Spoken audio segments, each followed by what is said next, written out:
Harga emas mahal sekarang ni. Saya tak mahulah nak beli. Ada orang jadikan alasan harga emas mahal untuk tak nak simpan emas. Tahukah anda, saya mula simpan emas tahun 2015. Masa itu harga emas pertama saya beli lebih kurang RM165 1 gram.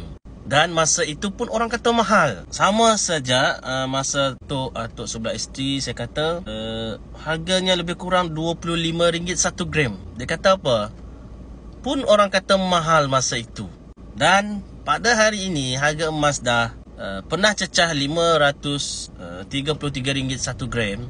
Pada tahun 2025 ini orang kata sangat mahal. Dan kalau nak tahu, hari ini 1 Julai 2025 sama dengan hari cukai AST dinaikkan kepada 8%. Harga emas turun kepada 488. Kemarinnya lagi 484. Jadi harga emas dah turun hari ini. Tapi orang tetap akan rasa mahal sebab kepala 4 kan. Tapi harga emas dah turun. Maksudnya daripada emas 533 turun kepada 488. Anda boronglah pada masa ini, anda belilah emas masa ini, dan bila harga emas naik balik 533 ataupun cecah 600, anda dah untung 1 gram lebih kurang 150. Kalau dah 100 gram, anda dah untung 15,000. Kalau 1 kilo, anda dah untung 150,000. Jadi tak kisahlah harga berapa pun, tapi ketika anda bermula simpan emas, anda sudah untung. Pertama, untung simpanan anda tidak diganggu, tidak dibeli macam-macam, tidak dibelanja sesuka hati.